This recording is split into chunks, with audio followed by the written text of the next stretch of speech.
Esa voz que tronó en el monte, todavía habla. Hoy no tiembla el monte, tiembla el alma que oye, esclavo de tu palabra. Muy bien, listo. Pues gracias a Dios estamos otra vez en Deuteronomio. Vamos en el capítulo 14, aunque no lo estamos viendo capítulo a capítulo. Ya pasamos el preámbulo histórico, la introducción donde Moisés le recuerda a la segunda generación de dónde vienen, todo lo que ha pasado, la incredulidad de sus padres, y les insta y les ha estado diciendo y exhortando una y otra vez, ustedes deben de obedecer al Señor. Básicamente Dios hizo un pacto con ustedes y ustedes deben responder con amor, y ese amor se manifiesta por medio de la obediencia. ¿Ok? Hemos pasado ya varias secciones bastante teológicas,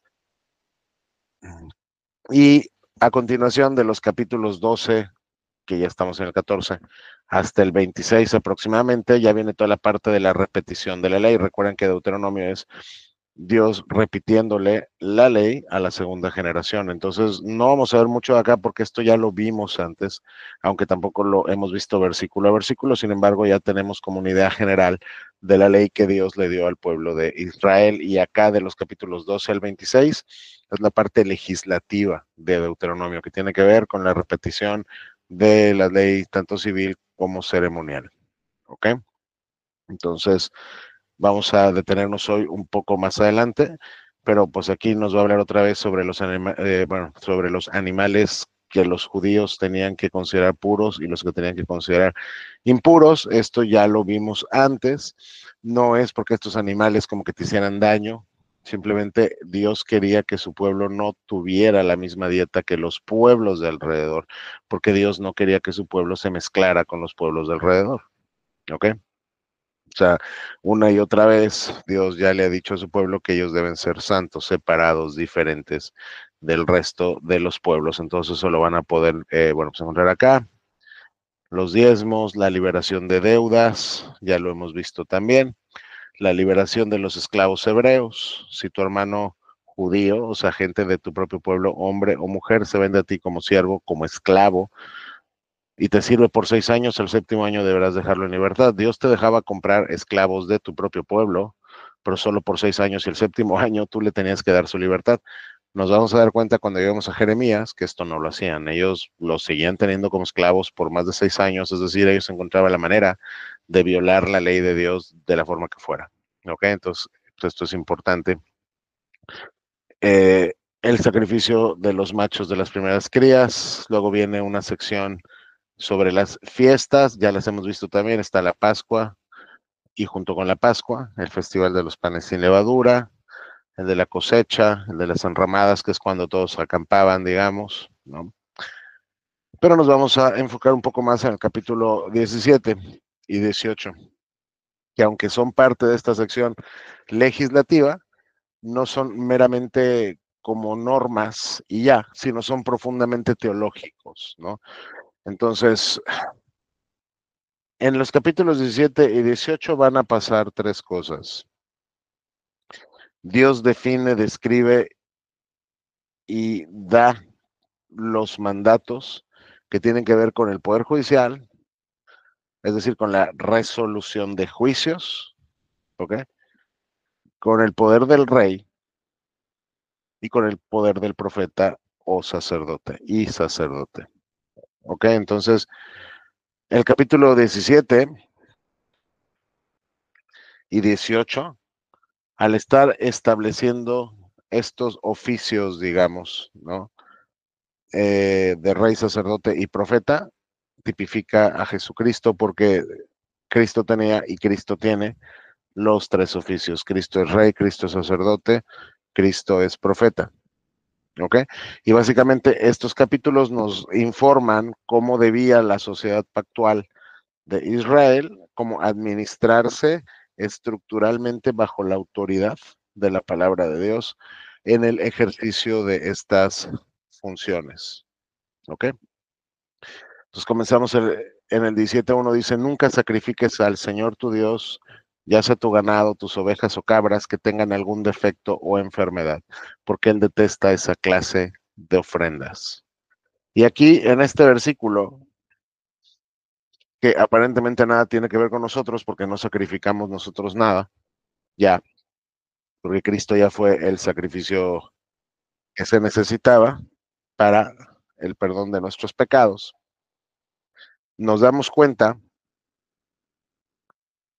que Dios tiene un principio.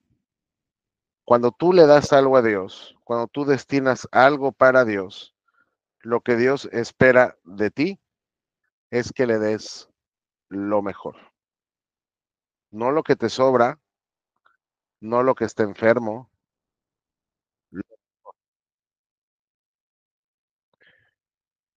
Las personas, cuando veían que tenían un animal con defecto o con enfermedad, decían, esto ya no me sirve.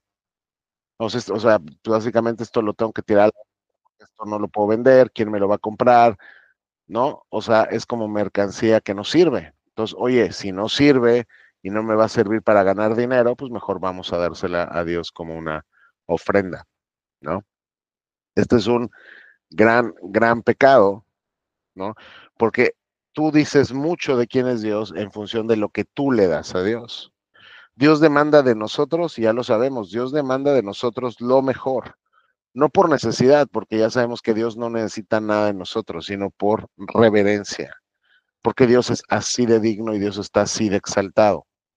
Entonces Dios no acepta cuando tú le das algo que te sobra, cuando le das algo que no te sirve, cuando le das algo que realmente tú no valoras. Cuando tú estás diciéndole a Dios, tú mereces un animal defectuoso, lo que le estás diciendo es, tú no eres tan valioso, Dios, como crees que eres. Entonces acá tenemos un sacrificio. Tú le debes dar a Dios lo mejor de ti, lo mejor de tus fuerzas, lo mejor de tu tiempo, lo mejor de tu dinero, lo mejor de todo, lo mejor de tu día. Por ejemplo, siempre surge como que esta pregunta de, oye, ¿cuándo debo yo tener un tiempo con Dios? ¿En la mañana, en la tarde, en la noche? Bueno, para empezar lo puedes tener cuando tú quieras o lo puedes tener todas las veces que tú quieras. Pero la pregunta sería, de todo tu día, ¿qué parte es para ti lo mejor del día? ¿Dónde estás más alerta? ¿Dónde estás más activo? Bueno, cada persona es diferente. Para ti debería ser eso lo que le entregues a Dios. ¿Sí? Entonces acá Dios comienza diciéndoles ni se les ocurra y al final vamos a ver qué lo hacen. Cuando llegas a Malaquías te das cuenta que Dios les está diciendo, miren, ustedes me traen lo peor que tienen. Vayan y denle eso a un príncipe terrenal a ver si lo acepta. Pero vienen y me lo quieren dar a mí. ¿Ok? Entonces acá comienza como normando el culto y cómo nosotros estamos obligados y mandatados a darle a Dios lo mejor que tenemos. Entonces, cuando seguimos acá leyendo, del 2 vamos en adelante, te va a empezar a hablar de cómo resolver los conflictos, ¿no? Dice, bueno, a ver, vamos a suponer que ya llegas a la tierra que Dios te da y tal vez un hombre o una mujer del pueblo hace algo malo a los ojos del Señor y desobedece el pacto. Puede ser que sirva culto a los ídolos, al sol, a la luna, a las estrellas, a las fuerzas del cielo, lo cual he prohibido terminantemente. Cuando te enteres de algo así, uno, investiga el asunto a fondo. Entonces, si te llega una queja, si te llega un informe de que alguien está violando el pacto, primero investiga. Sé como la Procuraduría, sé como la Fiscalía, investiga el asunto a fondo. Si resulta cierto que se ha cometido ese acto detestable en a las puertas de la ciudad y lo matarás a pedradas. Es decir, hay un procedimiento judicial que tienes que seguir para poder ejecutar la pena capital, pero primero es investiga y si resulta ser cierto, ejecuta la sentencia. ¿No? Dice, sin embargo, nunca le quites la vida a nadie por el testimonio de un solo testigo. Tienen que haber por lo menos 2 o 3 testigos, que cuando cruces sus testimonios, cuando sean interrogados por separado, te das cuenta que checan y dicen la verdad. Entonces, la Biblia siempre te prohibió que por la palabra de una sola persona tú quitaras la vida de alguien más. Siempre tienen que haber 2 o 3 testigos. Y los testigos, como dicen que les consta, tienen que arrojar las primeras piedras y luego se sumará el resto del pueblo. De esa manera limpiarás la maldad que hay en medio de ti. La pena capital se tiene que imponer para los delitos que lo merezcan, de acuerdo a la ley, después de una investigación. Pero ¿qué pasa si a un juez local le llega un caso demasiado difícil de resolver? Dios sabe que van a llevar casos donde la gente dirá, sabes que no sé cuál es la respuesta acá. Entonces, si alguien es culpable de asesinato o de homicidio sin intención, ¿Qué es lo que quiere, bueno, pues significar esto? Dice, o puede ser una demanda complicada, o hay muchos tipos de, bueno, vamos, agresión o lesiones. O sea, cuando un caso es difícil para un juez, estos casos, digo, perdón, vamos, estos casos legales los vas a llevar vamos, al lugar que el Señor tu Dios te diga, los vas a presentar ante los sacerdotes, los levitas o el juez de turno en esos días. Ellos escucharán el caso y van a declarar el veredicto, y tú deberás cumplir el veredicto que ellos anuncien y la sentencia que dicten en el lugar que el Señor elija. Harás todo lo que ellos digan al pie de la letra. Si hay un caso demasiado complicado, un juez local como muy regional, te vas a ir con jueces superiores o con los sacerdotes o levitas. Ellos van a juzgar, y cuando ellos juzguen, la sentencia tendrá que ser ejecutada en los términos en los cuales ellos lo hayan dictado. ¿Ok? No le vas a hacer ninguna modificación a la sentencia. Cualquiera que tenga la arrogancia de rechazar el veredicto de un juez o sacerdote que representa al Señor tu Dios tendrá que morir. Si alguien recibe una sentencia y se niega a cumplirla, que esa persona muera. Así vas a limpiar la maldad en Israel. Todo el pueblo se enterará y tendrá miedo de actuar con tanta arrogancia. Entonces, este es el poder judicial. ¿Ok? ¿Cómo vamos a resolver los conflictos en Israel? Dios sabe que va a haber pecado, Dios sabe que van a haber conflictos, Dios nos deja un entramado institucional para resolverlos. En este caso, en el caso mexicano, tienes las cortes. Las cortes son un regalo de Dios para nosotros. Vamos, hay veces que hay cristianos que creen que es pecaminoso ir a juicio. No, no es así necesariamente. Dios te pone las cortes y Dios te da todos los mecanismos que Él quiso en su providencia que tuvieras tú el día de hoy, para que, si lo consideras que lo puedes hacer, puedes ir a las cortes y puedes pedir justicia. ¿Por qué? Porque las cortes son los ministros de Dios en esta tierra para castigar el mal y para premiar la justicia. Y lo mismo sucedía aquí en el contexto de Israel. Pero noten que como aquí estamos en en un gobierno que se media por sacerdotes, los sacerdotes son básicamente los que van a ser los jueces finales o los jueces más altos, porque estamos hablando en un contexto de teocracia. Entonces, recuerden, en la teocracia el que gobierna, el rey, es Dios, y él media su gobierno por medio del sacerdocio. ¿Ok? Entonces, es básicamente lo que nos dice acá: cómo se van a comportar los jueces, cómo se estructurará y las normas que tendrá el poder legislativo, perdón, el poder judicial, que tiene que ver con resolver los conflictos. Ahora, las pautas para los reyes. Aquí todavía no hay reyes, pero Dios sabe que tendrán reyes. Dice, estás por entrar en la tierra que el Señor tu Dios te da. Cuando tomes posesión de la tierra y te establezcas allí, tal vez se te ocurra: deberíamos tener un rey para que nos gobierne, tal como tienen los pueblos que nos rodean o las naciones que nos rodean, cosa que sí sucedió. ¿Ok? Cosa que sí pasó. Al final del día, el pueblo rechaza de manera muy abierta con Samuel la teocracia. Básicamente dicen: no queremos que Dios siga siendo nuestro rey, queremos un rey humano, que lo veamos, que salga con nosotros a la guerra, etcétera, etcétera. Y ya conocen ustedes todo lo que pasó. Dice, si tal cosa sucediera, si algún día quisieras un rey, asegúrate de designar como rey al hombre que el Señor tu Dios elija. Ojo, si un día quieres un rey, este rey tiene que ser elegido por Dios, no por ti. No lo vas a escoger en función a las características que tú consideras que debe tener, que es lo que pasó con Saúl, que lo vieron fuerte, que lo vieron alto y lo vieron todo esto y dijeron: ah, pues este es el rey. No, tiene que ser un rey que Dios elija. ¿Ok? Tendrás que nombrar a un hermano israelita, no podrá ser un extranjero. Un extranjero no puede ser rey. Tiene que ser un hebreo como ustedes. Y luego, ya que tengan un rey, el rey tiene mandatos también, porque recuerden, el rey judío no es como el rey cananeo. Esto ya lo hemos platicado antes. El rey cananeo es un rey absoluto. El rey cananeo es un rey tirano. El rey cananeo es un rey que no tiene ninguna ley sobre él. El rey judío es un pastor. Es un pastor que tiene la ley de Jehová sobre él y tiene a Jehová sobre él. Entonces, aquí en este contexto, el rey también tiene normas que debe seguir, y uno es: el rey no deberá construir grandes establos. Es decir, no tiene que multiplicar los caballos, es decir, no tiene que hacerse de muchos caballos. ¿Por qué?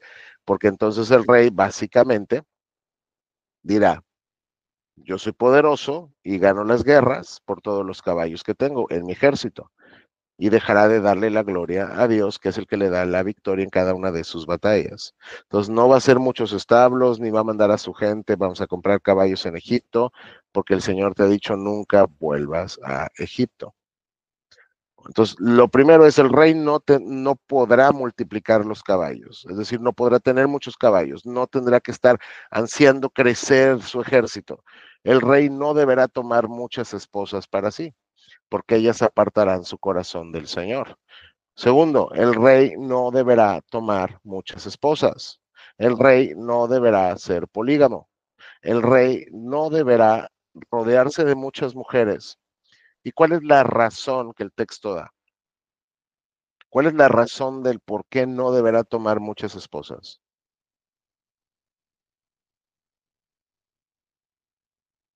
Es pregunta, y lo están viendo ahí. ¿Por qué no deberá tomar muchas esposas?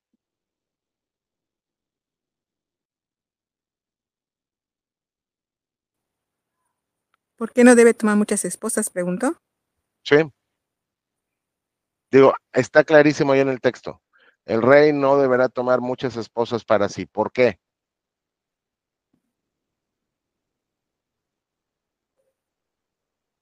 Porque van a apartar su corazón del Señor. Exactamente, porque ellas apartarán su corazón del Señor. Ahí está la respuesta muy, muy clara. Dios sabe, por eso es que Dios te manda, cuando eres creyente, que te cases con otro creyente, que no tengas una relación de pareja con un impío. ¿Por qué? Porque Dios sabe la influencia que la pareja tiene sobre la persona. En este caso, las mujeres sobre el hombre.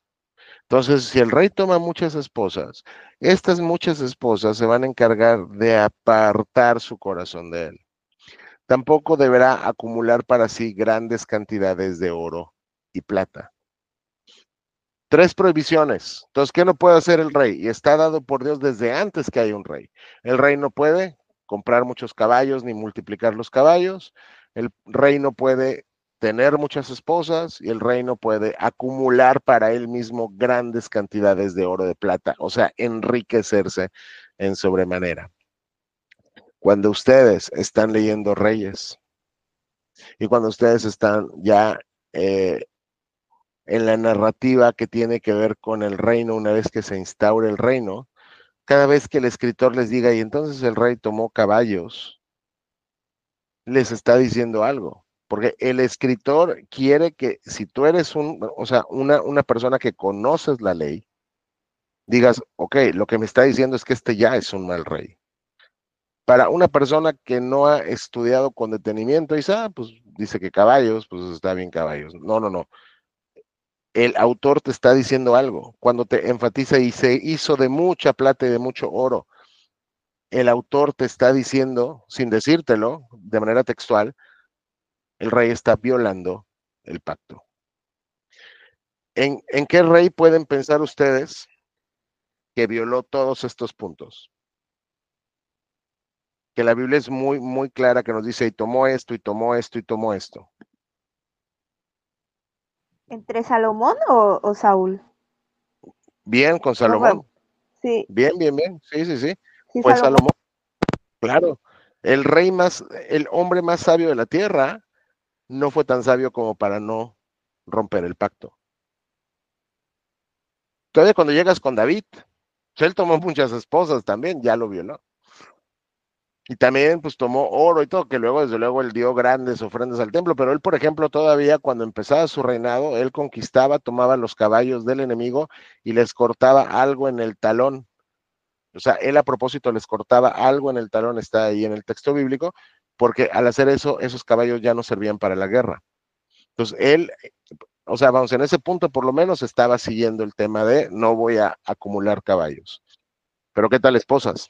Tuvo un montón de esposas, David. ¿Sí me explico? Pero aquí está lo que el rey no podía hacer, porque el rey no se mandaba solo. Ahora,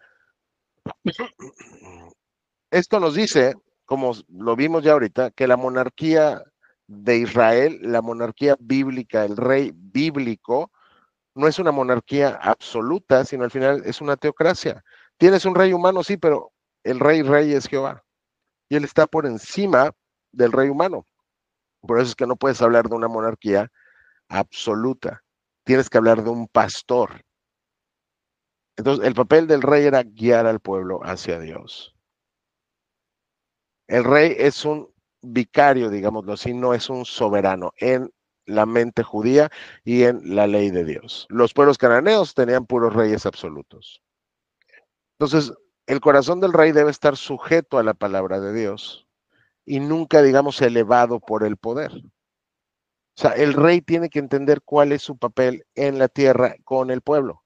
Ahora, esto desde luego, hoy ya no tenemos un rey, pero esto nos sirve porque es un ejemplo de liderazgo. De aquí podemos sacar principios de liderazgo para todo tipo de liderazgo. En tu casa, si eres hombre, en tu trabajo, si eres jefe, en una congregación, si eres pastor o si tienes alguna autoridad. El punto es, vamos, cuando una persona ejerce un cargo de liderazgo, esa persona es un pastor. Un pastor en términos de, yo no soy un rey absoluto, porque yo tengo una autoridad sobre mí. Y esa autoridad es Dios y su palabra. Entonces yo no puedo hacer lo que yo quiera, yo tengo que actuar con sujeción a la palabra de Dios y en esa sujeción a la palabra de Dios yo tengo que guiar a la gente que está por debajo de mí, en términos funcionales, no en términos, digamos, ontológicos, ¿no? Sino funcionales.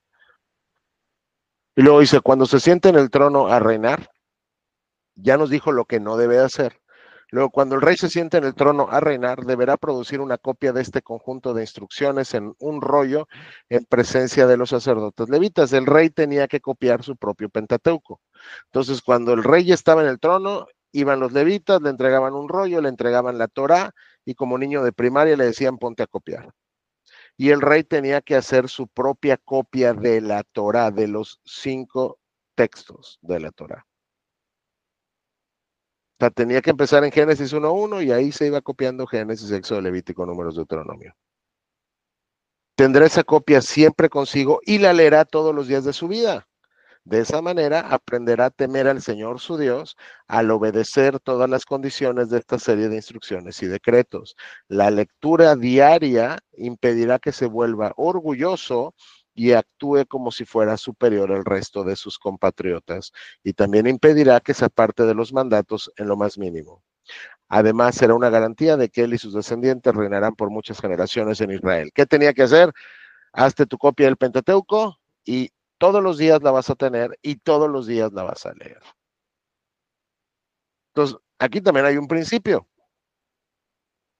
Si bien no somos reyes sentados en un trono, en Israel somos cristianos y el principio subsiste. La lectura diaria de la ley de Dios nos llevará a temer al Señor y el temer al Señor nos llevará a obedecer al Señor.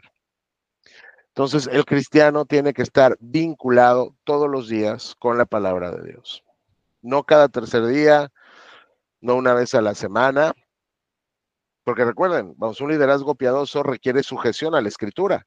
¿Cómo vas a saber a qué te tienes que sujetar si no conoces las Escrituras?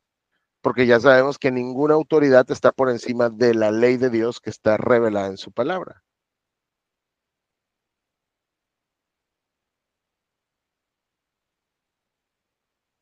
Entonces, los cristianos estamos llamados como el rey a leer la Biblia todos los días, porque así vamos a aprender temor de Dios y vamos a vivir obedeciendo a Dios.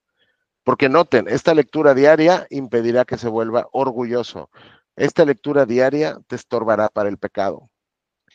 Y las abuelitas decían en los Estados Unidos en los años 50 que mucha Biblia te alejaba del pecado y mucho pecado te alejaba de la Biblia. Y las dos cosas son verdad. Cuando tú estás pecando, lo que menos hambre tienes es hambre de la palabra. Cuando tú estás deliberadamente pecando, cuando te entregas al pecado, cuando planeas tu pecado, cuando estás en un tiempo de carnalidad, cuando te estás alejando de Dios, lo menos que quieres es la Biblia, no te importa, no te interesa y de hecho no quieres ir a la Biblia porque no quieres ser confrontado. Pero cuando estás viviendo en la Escritura, cuando estás meditando en la Biblia, cuando eres intencional en que todos los días tomo el libro de Dios y estudio lo que dice, entonces el pecado va perdiendo poder en tu vida. Vas a pecar, desde luego, pero te vas a arrepentir a los 5 minutos. ¿Por qué? Porque el libro de Dios te está conquistando. Porque la lectura diaria de la ley de Dios impedirá que te vuelvas orgulloso, es decir, debilitará el pecado en tu vida. Entonces, por ejemplo, ¿quieres crecer en santificación? ¿Qué tan expuesto estás a la palabra de Dios? Y es a la palabra de Dios por todos los medios que tú quieras, en un libro, hablada, en una película, en una predicación, en un estudio. El punto es en qué gastas tu día y en qué gastas tu vida. Ahí cuando tienes 5 minutos diarios libres, ¿qué haces? Generalmente somos tan necios que nos vamos, por ejemplo, a las redes sociales y nos ponemos a ver cosas sin sentido y ya perdemos el tiempo. Claro, hay momento para que te diviertas, hay momento para que te desestreses, hay momento para que te entretengas un poco. Está bien. Pero lo más importante de tu día debe ser la lectura diaria, porque esto era lo más importante del rey, y el rey era la figura humana más importante en el reino. Entonces, noten lo que tenía que hacer. Así que si el rey tenía que hacer eso, con mayor fuerza tú y yo. ¿Ok? Eso es más o menos un poquito del capítulo 17. Y luego nos va a hablar de las ofrendas para los sacerdotes y los levitas. Y nos recuerda que los sacerdotes y levitas, todo Leví, no recibirá ninguna asignación de tierra entre las demás tribus de Israel. Si ya te pusiste a ver un mapa de cómo se repartieron las tierras, te vas a dar cuenta que no viene Leví. Porque Dios desde que los escoge les dice, ustedes no van a tener tierra en Israel, yo voy a hacer su porción, yo soy su premio, pues. Yo soy su recompensa, yo soy su galardón. Dios sí hizo, y ya lo vimos también, es que les dio como ciudades dentro del territorio de cada tribu, porque a Dios lo que le interesaba es que los levitas, que eran los maestros de la ley, estuvieran presentes en cada tribu para que les enseñaran la ley. Entonces, recuerden que ellos no van a tener ninguna tribu Dios les dice que recuerden que no van a tener tierra entre las demás tribus. Así que los sacerdotes y los levitas comerán de las ofrendas especiales dadas al Señor, porque esa es la parte que les corresponde. No tendrán tierra propia entre los israelitas, el propio Señor es su preciada posesión, tal como les prometió. Entonces, básicamente, ustedes recuerden que tienen la responsabilidad de mantener al sacerdocio.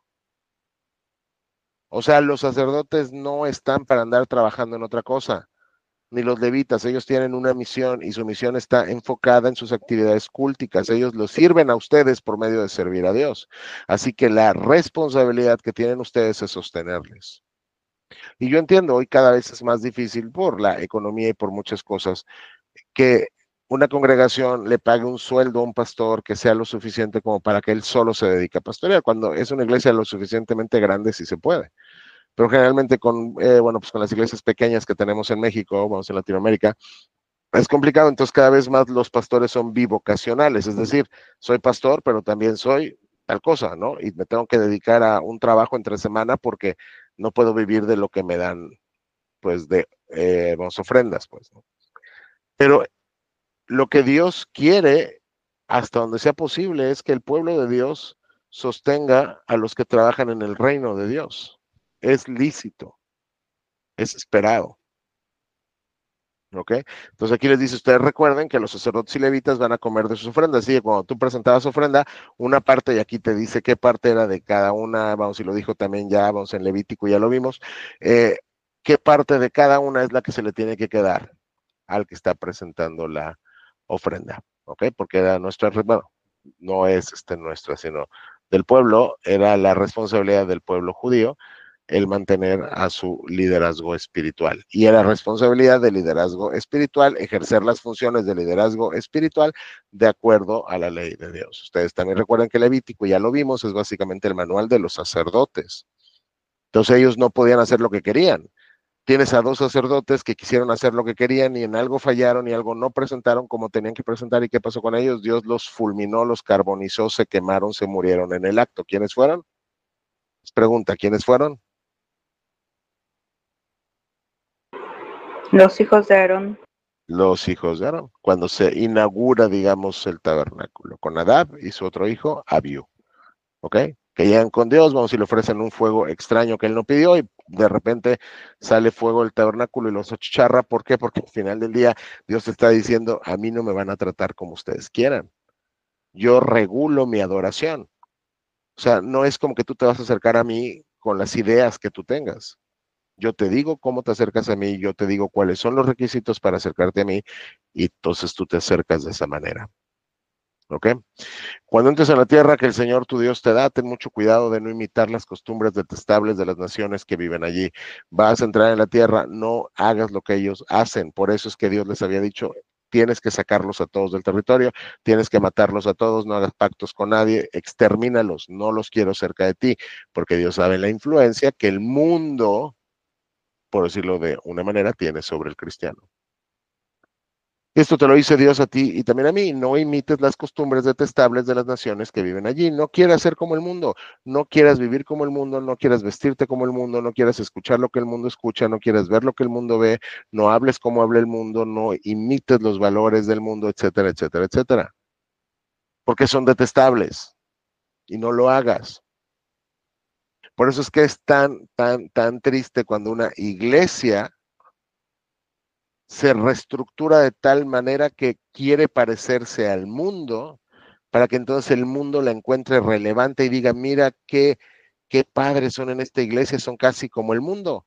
La música que tocan es como la música del mundo, se visten como el mundo, hablan como el mundo, el pastor sale disfrazado de Spider-Man o de Superman. O sea, cuando veas una iglesia haciendo eso, creo yo, tú puedes hacer lo que Dios te guía a hacer, es levántate y retírate de ahí. Porque no tienes nada que hacer ahí, porque no la vas a reformar. Porque no es como que te vas a poner a hablar con el liderazgo y entonces vas a reformar las cosas. Cuando están haciendo eso ya, creo que lo más sabio es simplemente decir, ¿sabes qué? Con permiso a Dios. ¿Por qué? Porque no quiero ser parte de algo que no entiende la solemnidad de Dios, la majestad y la trascendencia de Dios. Claro, su inmanencia también que es cercano a nosotros, pero esa inmanencia no cancela para nada su trascendencia. Si Dios es santo, santo, santo, y santo quiere decir totalmente separado, apartado, o sea, nada común, nada profano, nada como lo que ves todos los días, o sea, vamos a algo absolutamente diferente a lo común. Entonces eso demanda que la adoración que le damos sea compatible con el carácter del objeto adorado. Entonces nuestra adoración debería ser igualmente santa, no profana, no común. Entonces ahí cuando, y es una opinión personal, ahí cuando llegas a cantarle a Dios con reggaetón, o llegas a cantarle a Dios con rap, o llegas a cantarle a Dios con mariachi, o llegas a cantarle a Dios con cosas que el mundo valora en el contexto de su pecado, mucho cuidado, porque Dios es santo. Y el que Dios sea inmanente, cercano a nosotros, no quiere decir que es nuestro compadre. Dios sigue siendo Dios y Dios sigue siendo santo. Entonces Dios le manda a su pueblo, así como yo soy santo, tú sé santo. ¿Cómo vas a ser santo? No imites las costumbres. Por ejemplo, jamás sacrifiques a tu hijo o a tu hija como una ofrenda quemada. Estos pueblos paganos estaban entregando a sus hijos como sacrificios a sus dioses. No se te ocurra hacerlo. ¿Y qué creen? Lo hicieron. O sea, te puedes imaginar como padre llegar al grado de decir, ¿sabes qué? Tengo un bebé, lo voy a quemar porque es el sacrificio a tal ídolo. Pero lo hicieron. Porque así de perverso es el corazón humano. Y Dios se los dijo, no lo hagas, lo hago. Tampoco permitas que el pueblo practique la adivinación, ni la hechicería, ni que haga interpretación de los agüeros, ni se mezcle en brujerías, ni haga conjuros. Porque los pueblos de alrededor también hacían todo esto. ¿Qué? Practicaban la adivinación, la hechicería, interpretaban agüeros, que son como los caracoles o los cielos o el café o esas cosas, se mezclaban en brujerías, hacían conjuros. Tú no lo hagas, tú no te mezcles en eso, no seas como ellos. Eso es detestable para Dios. Entonces, si la adivinación y la hechicería y la brujería y los conjuros son detestables para Dios, y voy a decir algo que a lo mejor no es popular, no me interesa, pero ¿qué haces viendo Harry Potter? ¿Qué haces viendo Harry Potter, si lo quieres pronunciar así? ¿Qué haces? O sea, Dios lo odia. No importa que sea un cuento. Es un cuento que hace apología de la brujería. No es un cuento que presenta a la brujería como algo diabólico, satánico y que debe ser evitado. No, es una historia donde se aspira a ser como los personajes. Y entonces, ¿qué estamos haciendo viendo ese tipo de cosas? Tampoco permitas que alguien se preste para actuar como medium o vidente ni que invoque espíritus de los muertos. Cualquiera que practique estas cosas es detestable a los ojos del Señor. Nota que dice detestable. Y yo sé que, vamos, este estudio es en una versión que no es palabra por palabra, es más una, digamos, equivalencia como dinámica. Sin embargo, el tema es el mismo, Dios lo odia. Si tú amas a Dios, ¿por qué vas a hacer algo que Dios odia? Y si tú amas a Dios, ¿por qué le vas a decir, Señor, con permiso, voy a practicar un rato estas cosas que tú aborreces porque creo que tengo libertad para hacerlo? No, no la tienes, Dios te lo prohibió. Precisamente porque los otros pueblos o naciones hicieron estas cosas detestables, el Señor tu Dios las expulsará de tu paso. Nota, Israel, que te voy a entregar su tierra, uno por el pacto que yo hice, pero yo uso las causas como secundarias para cumplir mis propósitos y mi decreto eterno, y parte de la causa secundaria por la cual yo expulso a estos pueblos y te entrego su tierra es porque ellos practican estas cosas. Refléjate en su espejo. Si tú te pones a practicar estas cosas, vas a terminar como ellos. Sin embargo, tú debes ser intachable delante del Señor tu Dios. Tú debes ser santo. No dice, sin embargo, tú debes ser casi como ellos, pero solo un poquito diferente. No, tú debes ser absolutamente santo, intachable. No hagas esto. Las naciones que estás por desplazar consultan a los adivinos y a los hechiceros, pero el Señor tu Dios te prohíbe hacer esas cosas. ¿Qué haces viendo tu horóscopo? No es inofensivo. Dios lo aborrece y Dios lo odia. Como cristianos estamos llamados a que nuestra cosmovisión esté formada de la Biblia, no de lo que diga el teólogo tal o el teólogo tal o la persona tal o mi vecino o mi compadre o mi familia o mi papá o mi mamá. Como cristianos estamos llamados a formar nuestra visión del mundo y la manera en la que vivimos y andamos única y exclusivamente sobre las Sagradas Escrituras. Porque la Biblia es la que nos dirá lo que podemos y no podemos hacer. Entonces, así como el pueblo judío estaba impedido de hacer estas cosas, como estas cosas siguen todavía existiendo al día de hoy en nuestra cultura, Dios te las sigue prohibiendo. Y desde luego incluye cualquier otra cosa que sea detestable para Dios que tu cultura practique. No la hagas, no la hagas, no la practiques. Sé santo, sé diferente. Tienes al Espíritu Santo. Si eres cristiano, tienes al Espíritu Santo y estás unido místicamente a Cristo y participas en el amor intratrinitario. No lo hagas. Recuerda que Dios es santo y por eso Él te llama a vivir una vida santa. ¿Tienen hasta acá alguna pregunta? No, No. No, Luego, yo les hago una pregunta rapidísima que ya lo hemos discutido antes. ¿Por qué creen que Dios detesta tanto el que tú quieras conocer el futuro fuera de Él? O sea, porque todo esto de los mediums, los muertos, los agüeros, los caracoles, los videntes, es para saber cosas del futuro. ¿Por qué creen que Dios lo detesta?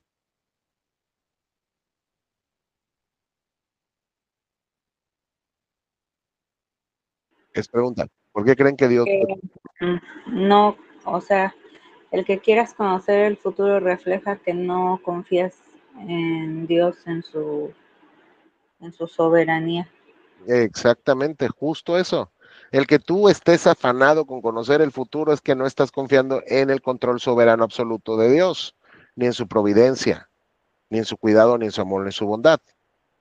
Porque como seres humanos tememos al futuro y es natural. Y deberíamos temer al futuro si no estamos en Cristo. Porque, oye, ¿qué me deparará mañana? ¿Qué será de mí en 5 años? ¿Seguiré vivo? ¿Dónde estaré? ¿Tendré dinero? ¿Estaré viviendo en la calle? O sea, hay una serie de cosas que pasan por tu mente. Entonces, el ser humano está ansioso por saber qué va a pasar, pero Dios te dice, yo tengo el control. No es dado que tú sepas lo que yo tengo para ti guardado en el futuro, solo confía en mí.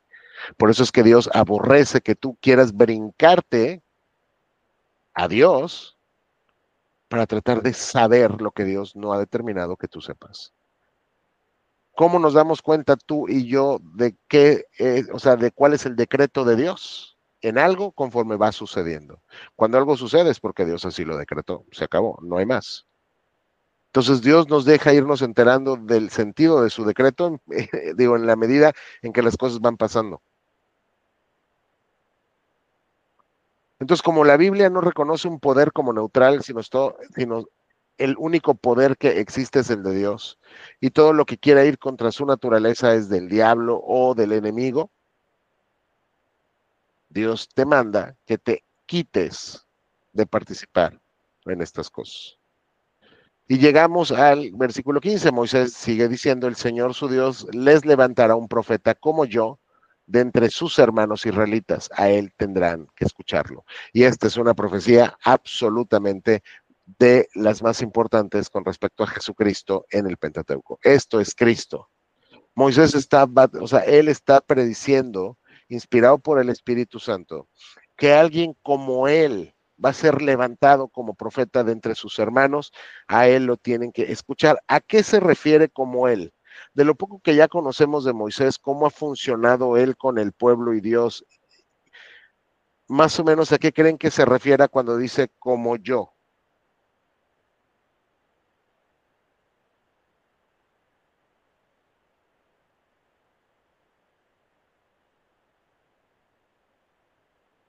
Hola, hola.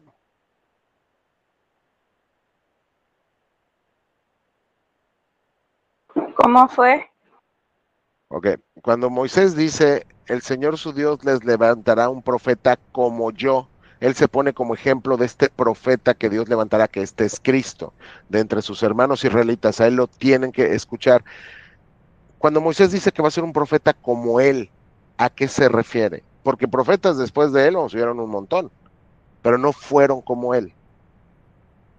Ya conociendo un poco a Moisés, ¿cómo ha funcionado él con relación a Dios y el pueblo? ¿Cómo ha funcionado él con relación a Dios y el pueblo? ¿Qué es lo que caracteriza a Moisés del resto de los profetas? ¿Cómo ha funcionado él con relación a Dios y el pueblo?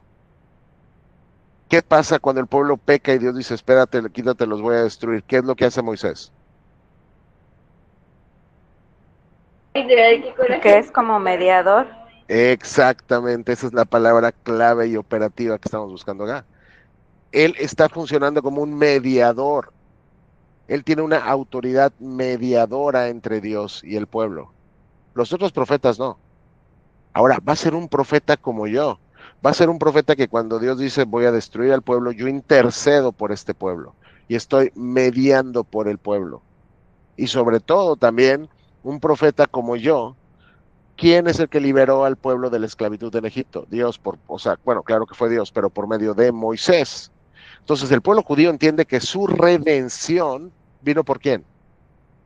Por Moisés.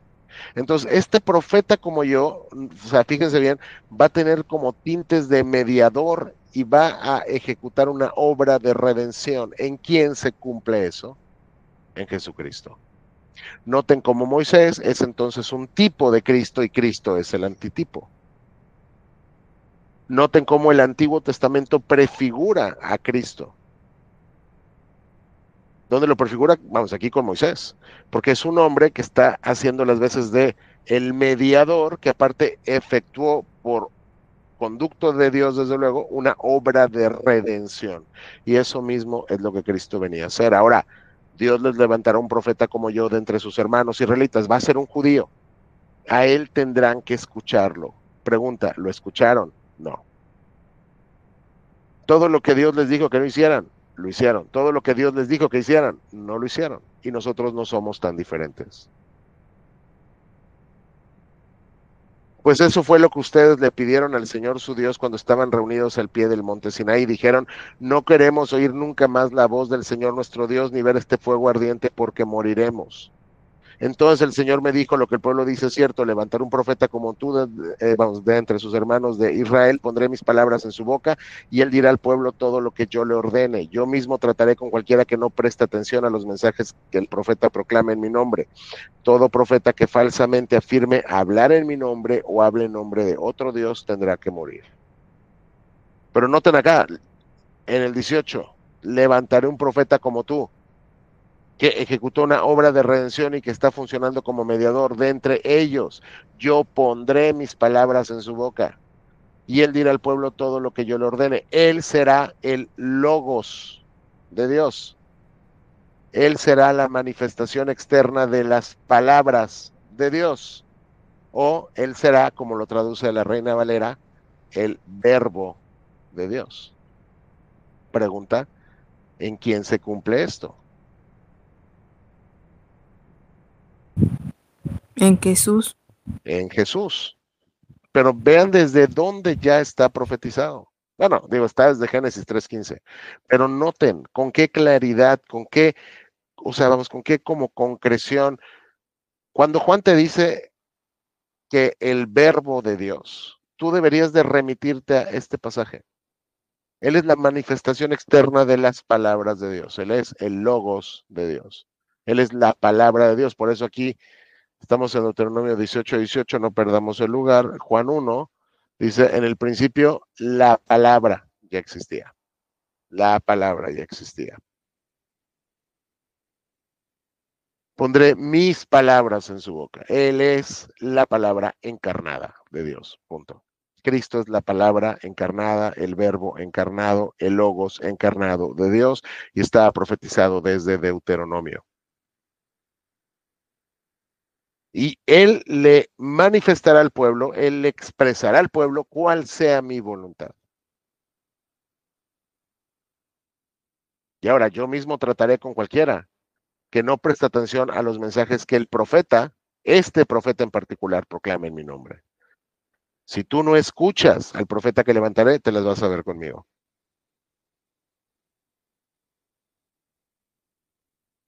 Quiero que noten cómo aún un pasaje de una sección que es eminentemente como legislativa está cargado de teología, de cristología. Noten cómo Moisés es sombra de Cristo, es tipo de Cristo. Esta tipología está presente en el Antiguo Testamento. ¿Cuándo está presente? No es como que está en todos lados, como por ejemplo, no veo y no creo que Cristo esté en los clavos del tabernáculo. No. Pero cuando sí está presente es muy evidente, te quema los ojos. Ahí está, es un tipo de Cristo. Entonces dice Moisés, va a levantar un profeta como yo. ¿Cómo? Que ejecuta una obra de redención y que está funcionando, pues, que está funcionando como un mediador. Y luego Dios dice, Él va a ser mi palabra encarnada. Él va a ser el logos de Dios. Entonces aquí Cristo ya está profetizado y Moisés les dice al pueblo, escúchenlo. Entonces este pasaje claramente dirige, o sea, tus ojos y mis ojos a Cristo. Porque Él es el único verdadero profeta que revela a Dios sin velo, totalmente así, cara a cara. Entonces Cristo es el máximo profeta también, aún mayor, o sea, vamos, aún mucho mayor que Moisés. Llegas entonces con Hebreos y te das cuenta que hay esa comparación de Cristo con Moisés. Cristo es mucho mayor que Moisés, es el cumplimiento perfecto como o sea, como del oficio profético, pues. Porque Él habla con autoridad divina, porque Él es la palabra encarnada de Dios. Y entonces te revela el misterio de la redención. Pero también te dice que hay personas que falsamente afirmarán ser profetas. O personas que van a decir, oye, hay otro Dios que te habla. Estas personas, las que te van a hablar por conducto de otros dioses que no existen, o los que falsamente dirán que son mis profetas, y son falsos, estas personas deben morir. Tal vez se pregunten cómo sabremos si una profecía viene o no del Señor, si el profeta habla en nombre del Señor, pero su profecía no se cumple ni ocurre lo que predice, ustedes sabrán que ese mensaje no proviene del Señor. Entonces, ahora también recuerden, mucho ojo, porque la clase pasada vimos que tal vez hay veces que estas profecías sí se cumplirán, pero entonces si el profeta te quiere desviar, Dios te está probando. Si te acuerdas que vimos eso. Pero en términos generales, ¿cómo saber si una profecía viene del Señor? Los profetas no se equivocan.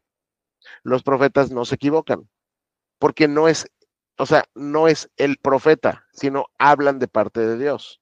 Por eso, como Dios no se puede equivocar, una profecía no puede fallar. Hoy estamos llenos de pseudo profetas. Muchos son, bueno, carismáticos, ¿no? Pentecostales, que dicen hablar de parte del Señor. El tema es este. Yo no conozco a ninguno cuyas profecías tengan un récord del 100% cumplidas. Y cuando se equivocan, dicen, es que estoy practicando mi don. Eso no funciona en la escritura. Incluso cuando se refiere al mandato que nos dan acá en los paralelos, dice, y entonces si no se cumple lo que dice tal, o sea, tal profeta sea apedreado. O sea, básicamente, si alguien dice que es profeta, debería estar dispuesto a someterse a la prueba del profeta. Si no se cumple lo que voy a decir, Señor, voy a morir. Y nadie, o sea, y nadie lo hace. ¿Por qué? Porque nadie es profeta. ¿Por qué nadie es profeta hoy? Porque Dios ya no revela cosas nuevas. Dios ya terminó de revelar su canon, Dios ya terminó de revelar su Biblia, el canon ya se cerró, ya no hay ninguna nueva información que Dios quiere que nosotros sepamos, solamente quiere que obedezcamos lo que ya escribió y entonces como ya no hay nada nuevo que revelarnos, por eso ya no hay profetas ni hay apóstoles, porque ellos son los que sentaban la doctrina del pueblo de Dios. Pero bueno, ¿quieren saber si viene de Dios? Vean si se cumple. Si no se cumple, van a saber que ese mensaje no proviene del Señor. Ese profeta habló sin el respaldo de mi autoridad y no tienen que temerle. No le hagan caso, tienen el loco y básicamente es mátenlo. ¿Ok? Y aquí nos vamos a quedar. Capítulo 19. Pero lo que destacamos de todo lo que vimos hoy es, creo yo, esta parte. El Señor tu Dios te va a levantar un profeta como yo, bueno, de entre tus hermanos, él tiene que escucharlo. Nosotros necesitamos un mediador. Y tenemos ese mediador en Cristo. Ya nos fue dado. Él nos habla y nos revela la voluntad de Dios. Dios nos manda que lo escuchemos. Y escuchar no es que las palabras como que resuenen en tus tímpanos, sino que con atención escuches lo que dice y lo pongas por obra. Porque así como Moisés, él es mediador y está hoy continuamente intercediendo por nosotros ante el Padre, como nuestro abogado. Y como Moisés, pero de manera mucho más poderosa, él realizó una obra de redención por nosotros. Y digo, esto es algo que ya saben porque deberían de verlo muy claro, pero la liberación del pueblo de Egipto, de su esclavitud en Egipto, en la Biblia se usa una y otra vez como una alegoría de tu liberación del pecado y de la muerte.